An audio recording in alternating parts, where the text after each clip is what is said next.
Boa tarde a todos.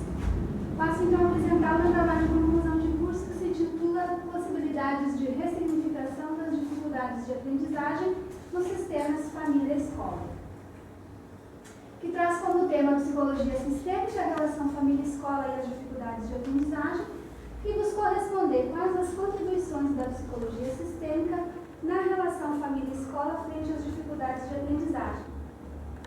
Teve como objetivo geral identificar as contribuições da psicologia sistêmica na relação família-escola frente às dificuldades de aprendizagem e, como objetivos específicos, especificar as principais dificuldades de aprendizagem descritas na literatura, apresentar as possíveis relações entre os sistemas família e escola e descrever as contribuições da psicologia sistêmica no contexto escolar.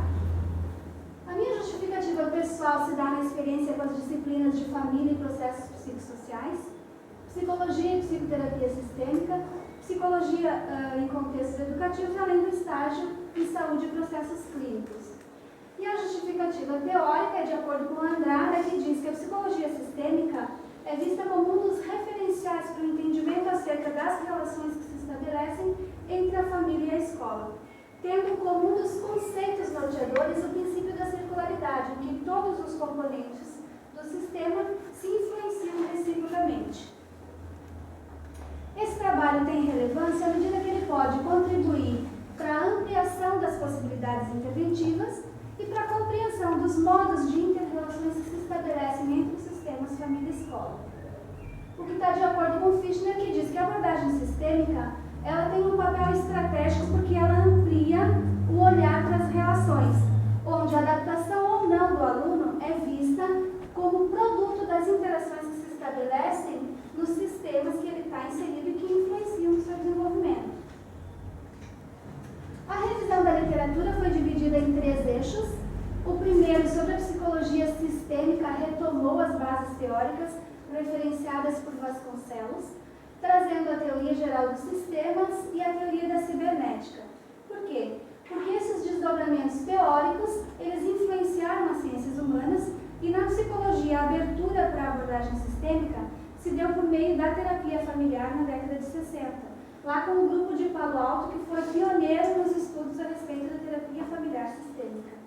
Depois surgiram outras escolas, como o grupo de Milão, a terapia estratégica, a terapia estrutural e outras. O segundo eixo trata da família e da escola. Em relação à família, conceitualmente não há um consenso entre os pesquisadores, poder público e sociedade. Mas o que tem sido usado são variáveis mínimas quanto à existência de uma díade e um certo nível de intimidade entre os membros. E do ponto de vista cultural, é esperado então que a família realize essa educação primária, proporcionando modelos de atuação social para a criança. Sobre a escola, Polônia e Dessing vão dizer que ela é responsável pelo atendimento das necessidades cognitivas, psicológicas e socioculturais da criança, fazendo isso de uma forma mais estruturada que a família. Já Oliveira e Marina Araújo vão apontar para a função da escola como sendo de socializar o saber sistematizado, enquanto que Bering e Sirage vão dizer que o envolvimento da família com a escola deixa de ser algo opcional e passa a ocupar um papel estratégico no desenvolvimento de novas modalidades relacionais. Nesse sentido, o envolvimento da família com a escola, numa visão integrada dos processos, pode contribuir não só para o desenvolvimento sustentável dessas práticas, como também apontar reflexos no ambiente familiar e no próprio desenvolvimento da criança. E a relação de cooperação na discussão de diferentes estratégias pode ampliar as condições de aprendizado e também o desenvolvimento da criança. O terceiro eixo tratou das dificuldades de aprendizagem. Segundo a Papalha, são transtornos que interferem em aspectos específicos da aprendizagem e do desempenho escolar, sendo a dislexia a que tem maior índice de diagnósticos. A Andrada vai dizer que, segundo os teóricos sistêmicos, estes conceitos assumem uma dimensão relacional, em que os comportamentos são entendidos como resultados de experiências prévias dessas relações, onde o sintoma e o sistema eles permanecem interligados por uma função interna de manutenção homeostática. Em relação ao método, foi uma pesquisa bibliográfica, exploratória mista. Como fontes foram utilizadas as bases de dados Google Acadêmico, BPS, PC e Cielo, utilizando como descritores relação família-escola, dificuldades de aprendizagem e psicologia sistêmica, tendo como critérios de inclusão artigos que contivessem relatos de caso ou de experiência, que fossem publicados em língua portuguesa na área da psicologia entre o período de 2000 e 2014. No desenvolver da pesquisa, foram então utilizados de fato 9 artigos e incluído um do ano de 1999, dada a relevância do artigo.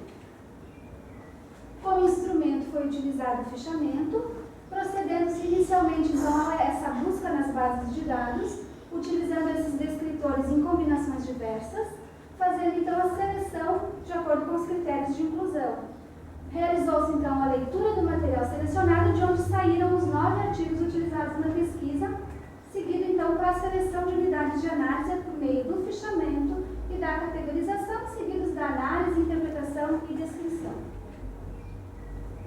Para a análise dos dados, optou-se pela análise de conteúdo, utilizando como estratégia de análise e interpretação o emparelhamento dos dados coletados com a psicologia sistêmica. Lembrando que as 3 categorias que foram criadas foram os objetivos, métodos e resultados em relação aos artigos pesquisados. Bom, o que os artigos nos mostraram? Que o público-alvo destes artigos foram a família, em 7 artigos, o aluno em 6 e a escola em 3, sendo que estes sistemas que foram público-alvo apareceram em diferentes combinações. As que mais se destacaram foram a família-aluno e família-escola. Igualmente, a problemática que se destacou foram as queixas escolares e as dificuldades de aprendizagem. Lembrando que em alguns artigos, quando eles nomeavam queixas escolares, alguns explicavam que dentro disso também aparecia dificuldades de aprendizagem.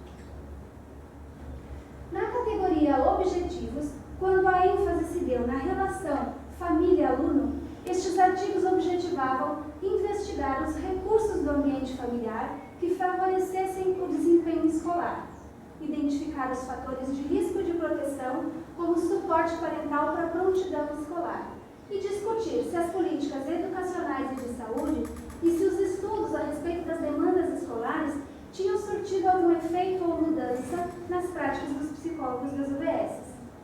Quando a ênfase se deu na relação família-escola, os artigos objetivavam analisar a percepção dos participantes sobre essa relação e analisar as continuidades e descontinuidades de práticas educativas na relação família-escola em ambos os contextos.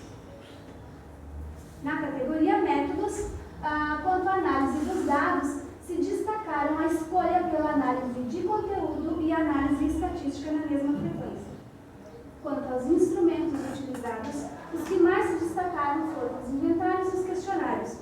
Vale lembrar que, em relação aos inventários, apareceu 3 vezes o RAF, que ele é um instrumento da Maturano que busca identificar recursos do ambiente familiar.